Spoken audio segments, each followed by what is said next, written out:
Sa gawing hilagang silangan ng Pilipinas, matatagpuan ang probinsya ng Cagayan, kung saan makikita ang mayayamang natural na atraksyon gaya ng nagagandahang mga dalampasigan, mga isla, mga burol at marami pang iba. Sa bayan ng Santa Ana, nilibot natin ang ilan sa mga kilalang tourist destinations na ipinagmamalaki ng lugar. Isa sa pinakasikat na lugar na dinarayo dito ang Palawi Island. Dahil nga sa napakaganda ng islang ito, 2 beses itong itinampok noon sa kilalang reality show na Survivor USA. Panoorin ang kabuuan ng video na ito upang malaman ang mga importanteng impormasyon para sa inyong nalalapit na pagbisita dito sa Santa Ana, Cagayan.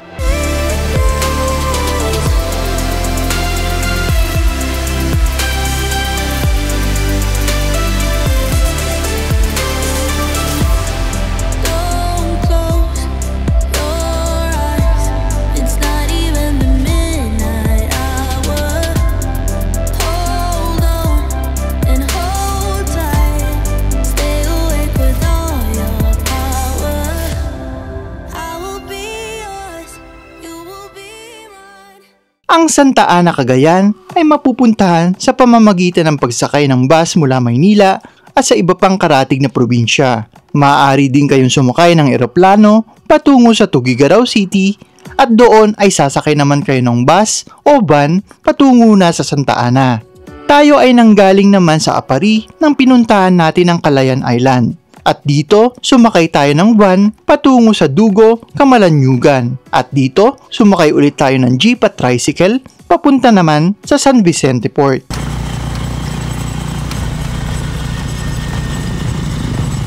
Hello guys, good morning. So, andito tayo ngayon sa Santa Ana, Cagayan. Pupuntahan natin yung Palawi Island, Cape Engaño, at iba pang tourist destinations na makikita natin dito. Ngayon, pupunta tayo sa tourism office kung saan magre-register tayo at kukuha na rin nung bangka para sa island tour natin. So, ito po siya. May iba't ibang lugar na pwedeng puntahan. Ito yung pinakamapa. So, si Sir Tim. Siya po yung isa dito sa nangangasiwa sa registration area sa Santa Ana, Cagayan. Dito kayo pwedeng magtanong kung magkano yung mga island tour dito. And meron din silang maire-recommend maliban dun sa Palawi Island, meron din sa mainland ng Santa Ana, Cagayan. Marami pang mga tourist destinations na pwedeng makita. Ito po yun, ilan yan sa mga tourist destinations na makikita natin dito. Ayan, so papunta na tayo dun sa gagamitin nating bangka sa paglilibot sa tourist destinations dito sa Santa Ana, Cagayan. So, ang kasama natin ngayon si Kuya Darwin. Ayan, and then si Kuya Ben. Siya yung bangkero at piloto natin ngayon araw.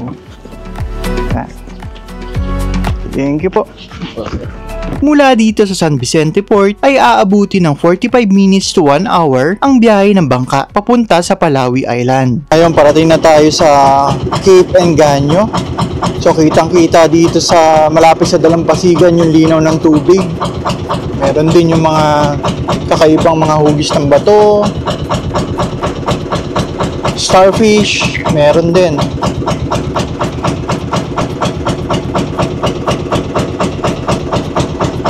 Ito po siya.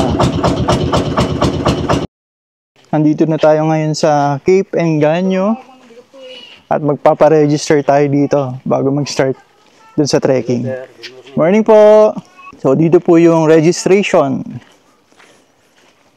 Hello sir, good morning. Morning! Sir, pakiregister na lang po yung pangalan natin dito. Okay.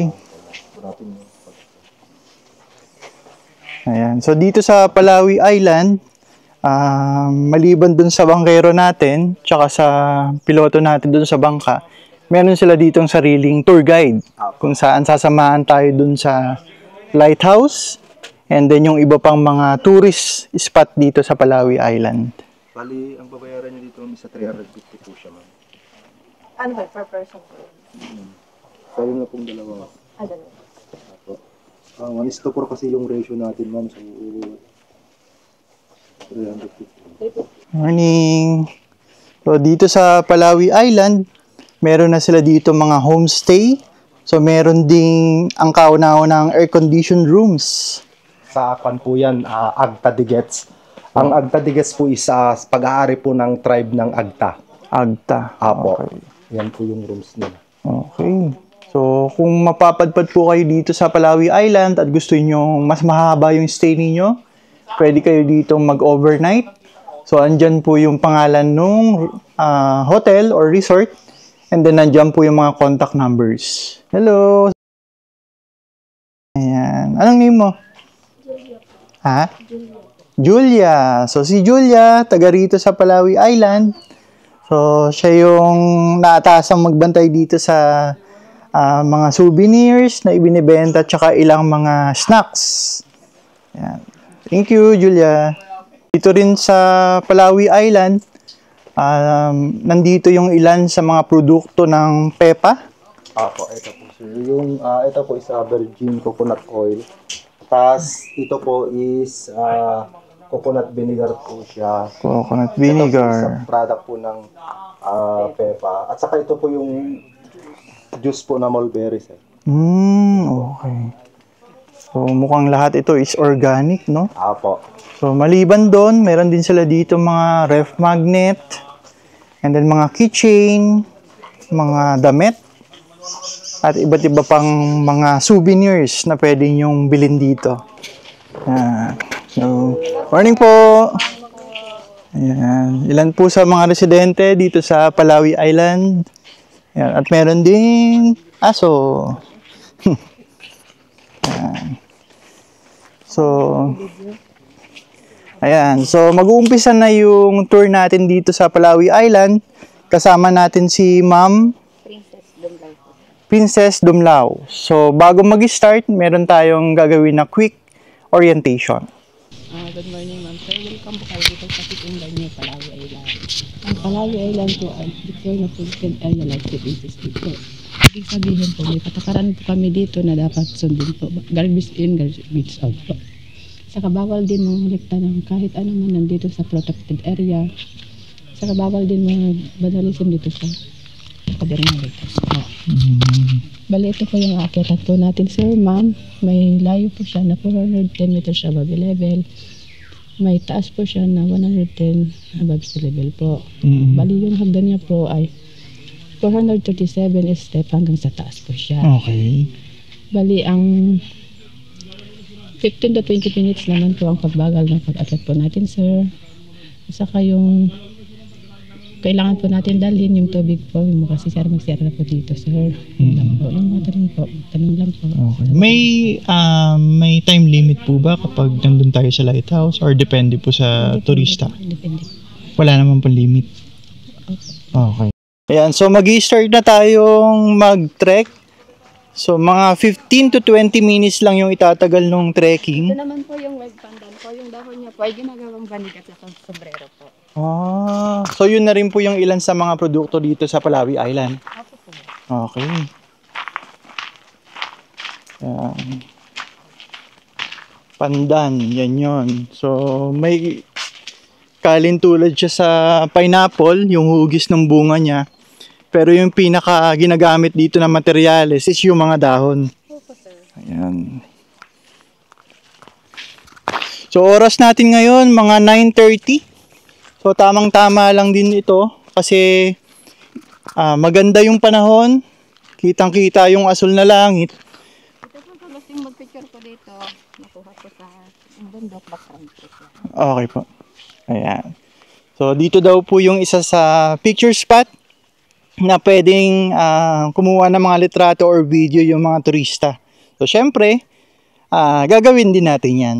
Okay, so diretso na po tayo dun sa trekking. So mula dito sa baba, sementado na po yung dadaanan ninyo. So galing po tayo dito nung taong 2016. So halos 8 taon na rin yung nakalipas. So medyo marami na rin yung pinagbago dito sa Palawi Island. At nagkaroon nga ng mga improvements which is makakatulong din sa mga turista para mas mapadali yung trekking nila. Yan. So, yung bilang po nung hagdan is around 400 plus. 437. 437 to be exact. Ito na po yung umpisa ng 437 section. Okay. So, warm up pa lang yung kanina.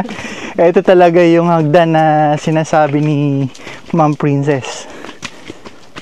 So, merong mga railings na gawa sa semento rin.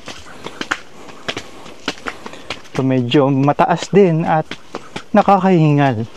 Dito po tayo sir, mag-picture po tayo sa may Palawi po. Okay. So, dito pupuntahan natin yung Welcome to Palawi.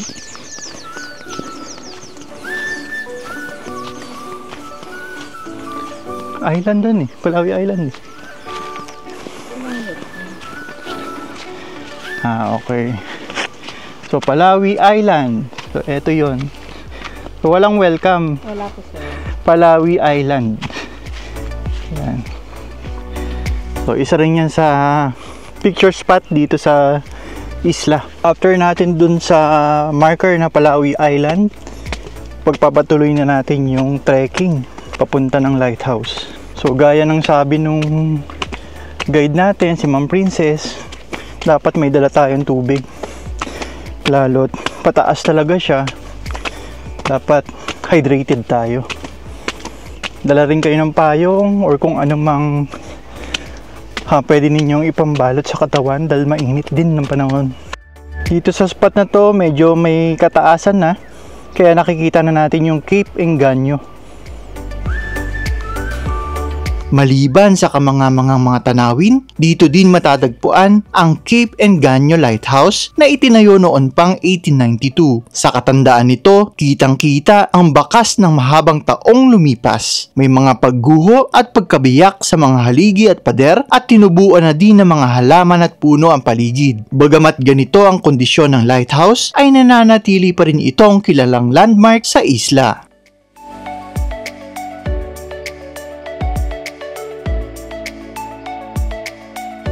May humigit kumulang 8,000 hektarya ang lawak ng isla na bahagi ng Protected Landscape and Seascape ng DENR or Department of Environment and Natural Resources. Mula din dito ay makikita naman ang Dos Hermanos Islands at sa bandang dulo ay ang makapigil hiningang ganda ng mga tanawin. Wait until the night is over. I'll show you paradise, but hang on just a little longer. I will be yours, you will be mine. Let it unfold and let us intertwine. So don't close your eyes just yet.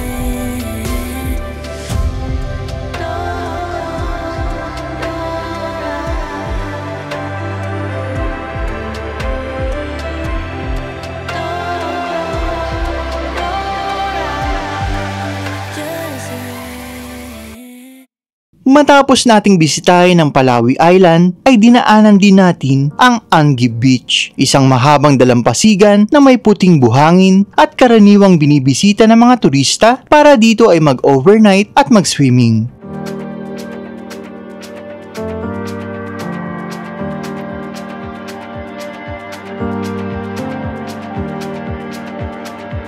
Sa silangang bahagi naman ng isla ng Palawi ay pinuntahan natin ang Punta Verde. Ito din ang lugar kung saan nag-overnight stay ang mga turista sa kanilang mga homestay o di kaya ay sa mga campsite area.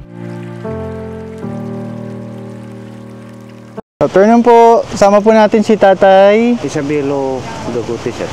Isabelo, si Tatay Isabelo. Siya po yung tour guide natin para po pumunta tayo sa tinatawag nilang Nature Village, kung saan Kung dito, nag-iwan sila ng crops dito nung sila ipaalis na po.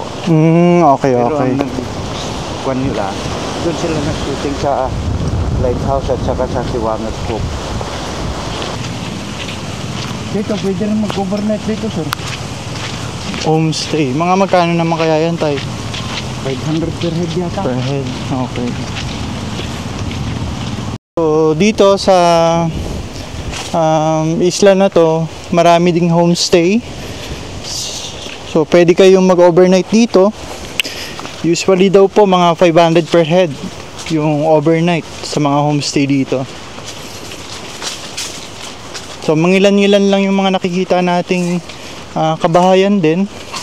Sa bandang unahan, tsaka dito sa bandang dulo. Hello po.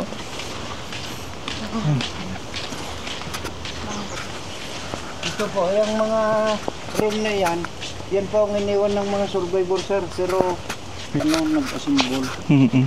Ito rin iniwan nila.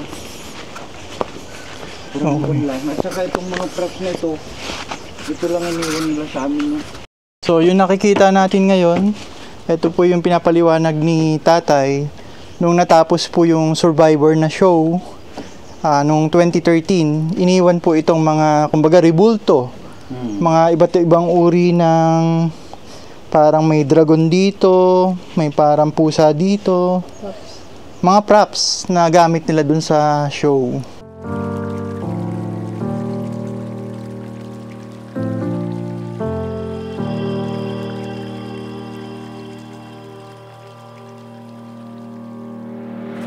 At sa pinakahuling lugar na ating pinuntahan ay ang tinatawag nilang Crocodile Island.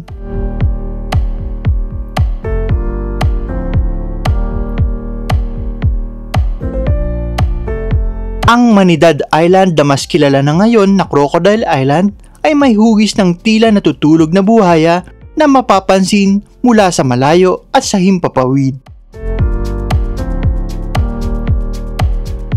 Ang malaking bahagi ng isla ay binubuo ng mga naglalakihang bato at dahil nga riyan, iilang halaman lamang nabubuhay rito. Ang itaas na parte naman nito ay magandang lokasyon upang makita ang kabuuan ng isla at ng paligid.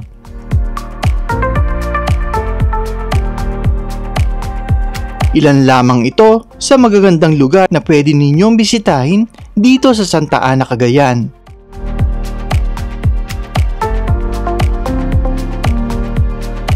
Kung nagustuhan ninyo ang video nating ito, patuloy nyo kaming suportahan at subaybayan dito sa aming YouTube channel at Facebook page, We Wonder PH. Salamat po sa inyong panonood. See you on our next video.